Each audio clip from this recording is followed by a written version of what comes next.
माता, मैं आपके सामने रूप बदल कर आया। मैंने माया का प्रयोग करके छल किया।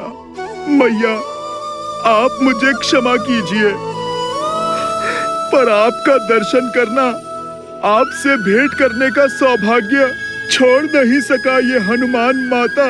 माता, मैं आपको बता नहीं सकता, इतने वर्षों आपसे विचोह, आपको ना देख पाने का दुख मेरे हृदय को कैसे छलता रहा माता।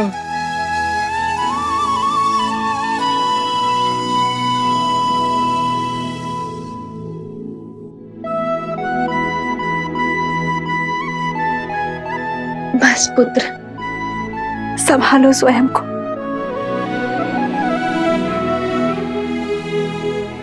माता, आप मुझे क्षमा कर दीजिए। आपके समक्ष आया तो भी माया के आवरण में लिपटकर, रूप बदलकर माता।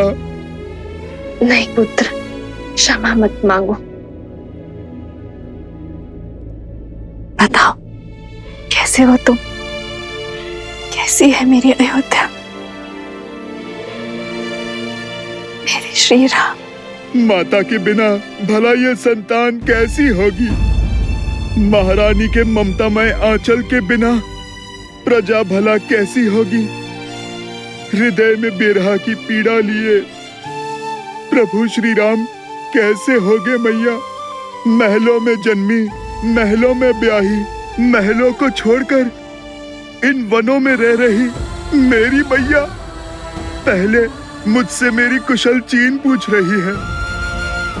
इतनी ममता केवल आप में ही हो सकती है माता। क्षण क्षण प्रभु से विरहा का दुख झेल कर भी कभी किसी को आपने अपना सत्य पता नहीं लगने दिया माता। आप धन्य हैं माता, आप तो धन्य हैं। नहीं पुत्र, किस विरह और किस पीड़ा की बात कर रहे हो तुम? मेरे श्री राम तो सदा मेरे साथ ही है। आओ, तुम्हें भी उनके दर्शन करवाती।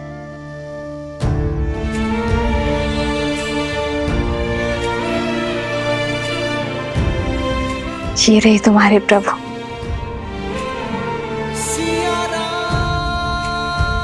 सदा मेरे साथ, मेरे पास संसार का कोई छल, कोई बल श्री राम को सीता से भिन्न नहीं कर सकता।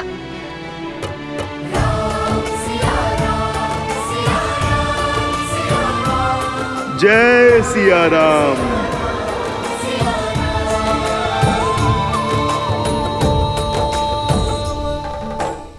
ये आप क्या कह रहे हैं भैया? माना कि मेरे प्राण संकट में पड़े, किंतु इस एक निर्णय ने आपको राजा बना दिया। ऐसे राज्य का राजा जिसकी प्रजा को उंगलियों पर गिना जा सके। प्रजा चाहे मुट्ठी पर हो या अनगिनत, राजा तो राजा ही होता है। हमें चलना चाहिए भैया। राजा का दायित्व धरा पर रह रहे हर जीव की रक्षा का है, फिर चाहे उनके लिए युवराज के प्राणों की आहुति क्यों न देनी पड़े। महायोद्धा लव की विजय हो।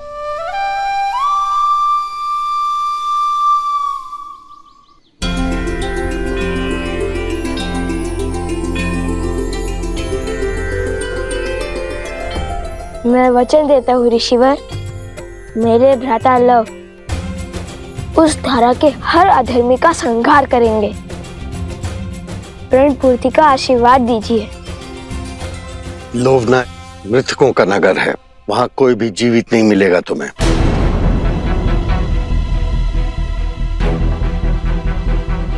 तुम्हें वहां मृत जीवों को जीवन दान देना होगा। मृतका की नगरी अर्थात प्रेतात्माएं। इसलिए कहता हूँ, बिना सोचे समझे प्रण लेने से प्राण भी जा सकते हैं। अब जाओ भूतों की नगरी।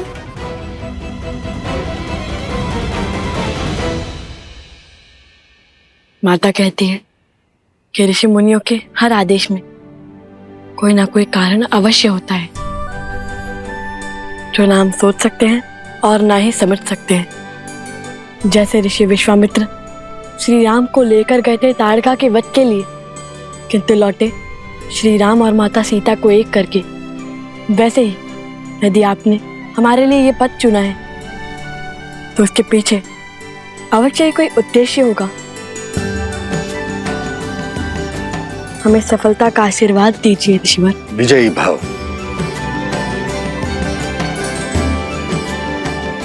आयुष्मान भव।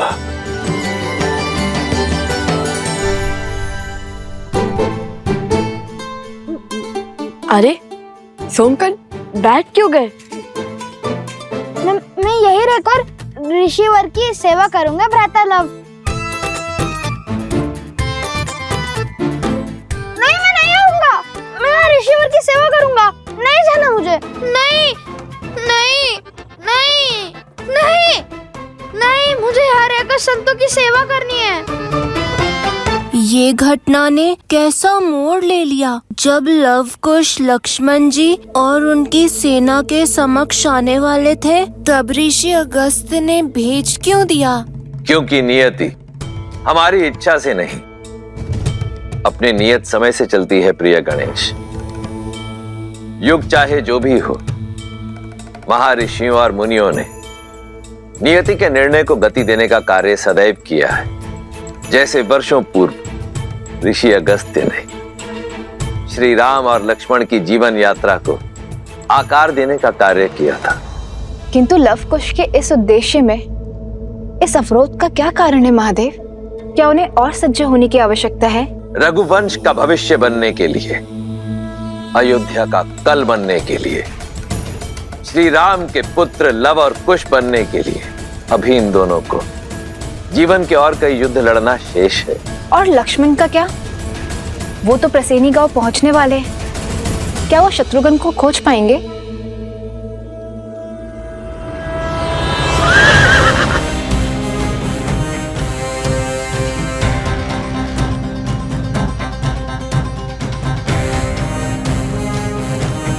सैनिकों, इस गांव की सीमा को घेर लो।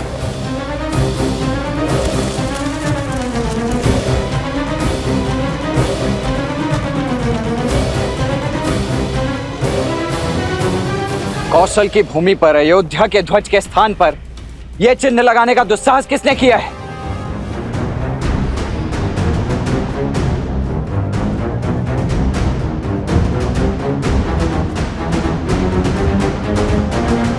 ये मेरी चेतावनी है आप सभी को। उन दोनों ऋषि कुमारों और उनके साथ आए अश्व को हमें अर्थात राजा राम के प्रतिनिधि लक्ष्मण को सौंप दीजिए।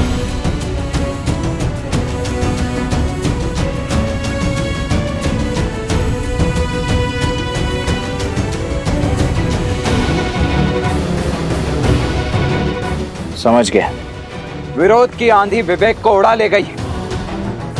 आप सभी पीछे हट जाइए, अन्यथा विवश होकर मुझे आप सभी को बंदी बनाना होगा।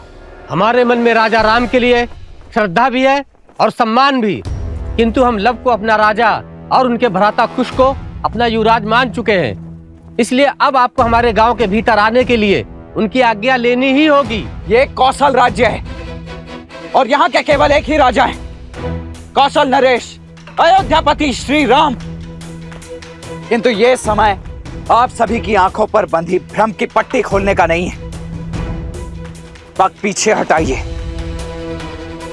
हम यहाँ उस अश्व और शत्रुघ्न को लेकर यहाँ से चले जाएंगे। आप में से किसी को कोई क्षति नहीं पहुंचेगी। वक्त पीछे हटाइए और भीतर आने दीजिए हमें। क्षमा करें महाराज की अनुमति के बिना आप भीतर नहीं जा सकते। अन्यथा क्या? लड़ोगे हमसे? ये पीछे जो खड़ी है ये अयोध्या की वीर सेना है। जीत पाओगे इससे? नहीं, और इसलिए हमारे महाराज के आज्ञा के बिना भीतर आने के लिए हम सब के शवों पर पग रखकर बढ़ना होगा और हम सबको मारना होगा। मारना होगा, मारना होगा।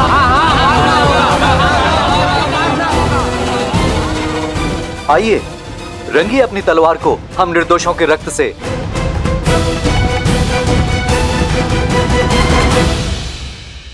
स्वर्ण माला को बार बार खोलने बांधने में कर्म से गांठ मारने में भी निपुण हो गया हूँ। अब तुम इसे नहीं खोल सकते। ऐसा मत करो, लौटने दो मुझे। चलते रहो, हम उचित मार्ग पर है। राजा सत्यतीर्थ का नगर समीप ही है। राजा लव, विनती है, खोल दीजिए मुझे, लौटने दीजिए अगस्त्य मुनि के पास। कदापि नहीं, तुम हमारे साथ रहोगे। तुम्हें अकेला छोड़ना अर्थात संकट को आमंत्रण देना। पता नहीं कब कहाँ कोई तुम्हें उठाकर ले जाए। एक बार वो रक्तकेतु आ गया और एक बार स्वयं ही उस असुर की माया से बेसुध हो गए। संकट का निमंत्रण मैं नहीं, तुम हो तुम।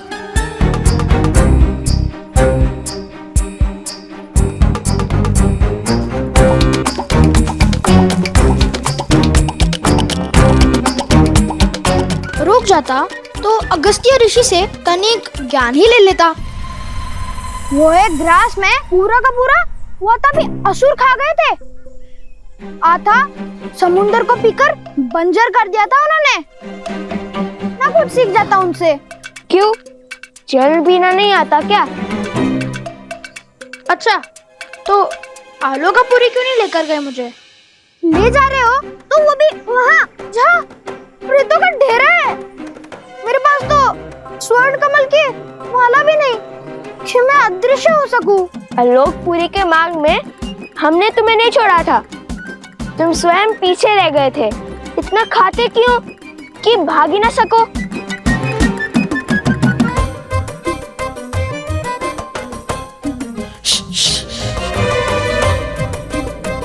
शांत रहो, वो देखो।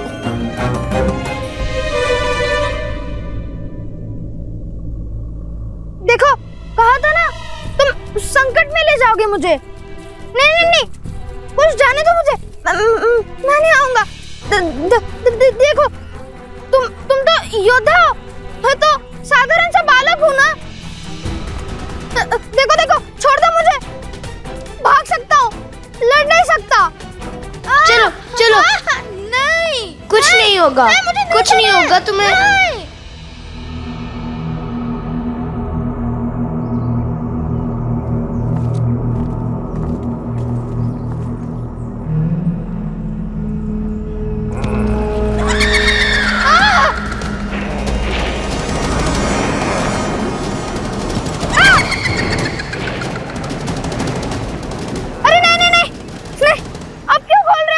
अरे बांधे बांधे धनुष कैसे चलाऊंगा? इतने भ्रमित क्यों? कभी खोलो कभी बांधो। नहीं,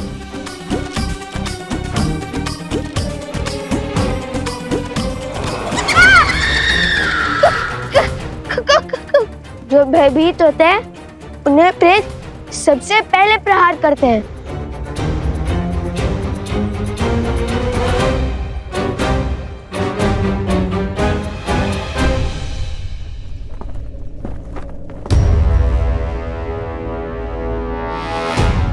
आप सभी मिलकर किसी को भी राजा बना देंगे तो क्या वो मान्य हो जाएगा? मानना पड़ेगा, क्योंकि जिन्होंने हमारे प्राण बचाए उन पर प्राण निछावर करने का धर्म है हमारा। लव कुश जितने वीर हैं उतने ही धीर भी, वो हमारे रक्षक भी हैं और हमारे शुभचिंतक भी। परंतु क्या शास्त्र इसकी अनुमति देते? शास्त्र अनुसार संपूर्ण कौशल राज के केवल एक ही राजा हो सकते हैं और वो राजा हैं श्री राम। शास्त्रों की अनुमति से ही ये निर्णय लिया है हमने। परिस्थिति के अनुसार विशेष पूजा करके कुछ समय के लिए अपना राजा बदल सकते हैं और इनका राज्याभिषेक तो स्वयं ऋषिवर हरित ने किया है। इसलिए आने वाली पूर्णिमा तक लव ही हमारे महाराज रहेंगे। हाँ हाँ, लव और कुश ने असुरों को मारकर हम सबको घोर विपदा से बचाया है। रघुकुल ने रक्त बहाया है इस धरा के लिए, और आज इसी धरा की प्रजा अपने ही राजा के आदेश की अवहेलना कर रही।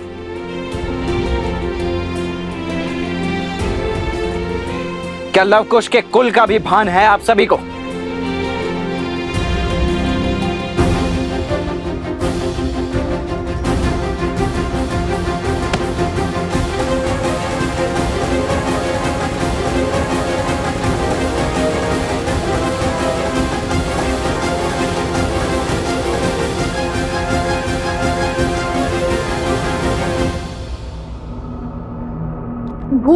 भूतों की नगरी, यही स्थान मिला था ऋषि अगस्त्य को। यहाँ अजय होना तो छोड़ो, जीवित रहना भी कठिन लगता है। अभी तो उनकी महिमा गा रहे थे।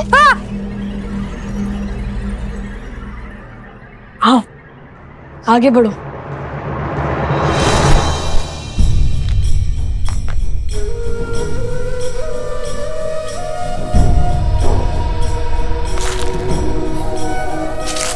भैया सावधान।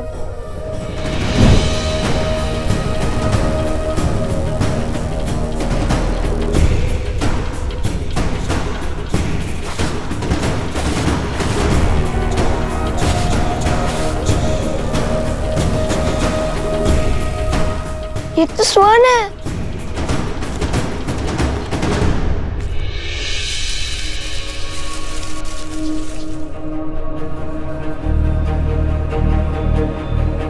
और ये भी। भैया ये स्थान स्वर्ण से बना है, कहीं हम लंका तो नहीं पहुंच गए? अच्छा, तो अभी तक कितने सागर पार किए हैं तुमने? पहले इस जाल से अपनी धोती को तो संभालो, फिर हंसना। समझ गया ये लंका नहीं है, अब चले आगे।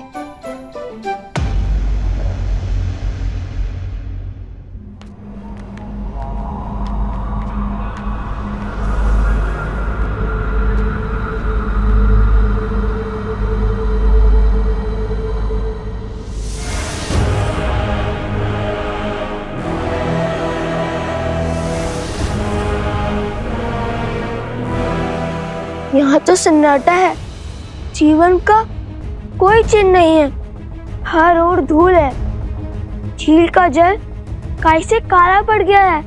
स्वर्ण की नगरी जो अब भक्तों की नगरी हो गई है।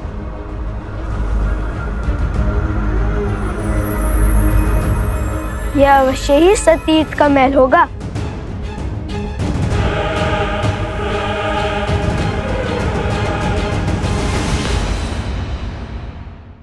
वो देखो, कोई है वहाँ। भेष से तो ब्राह्मण देव लगते हैं। हाँ, कदाचित मार्ग भटक गए होंगे। सोम, तुम जाकर उनसे पूछो, हम महल की ओर जाते हैं। अति उत्तम। अब दोनों जाइए महल, उन भूतों के राजा और सैनिकों के पास। मैं इन भद्रा पुरुषों की रक्षा करता हूँ।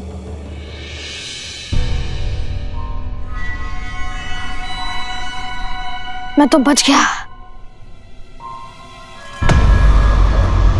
सुनिए ब्रह्मदेव। प्रेत!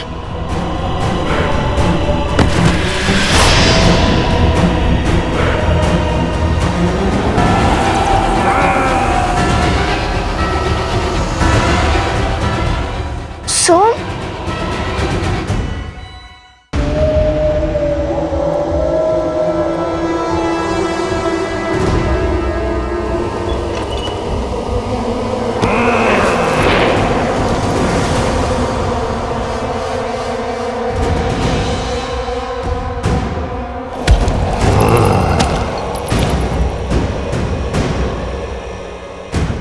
प्रेतात्माएं जिनका श्राद्ध पूर्ण नहीं हुआ।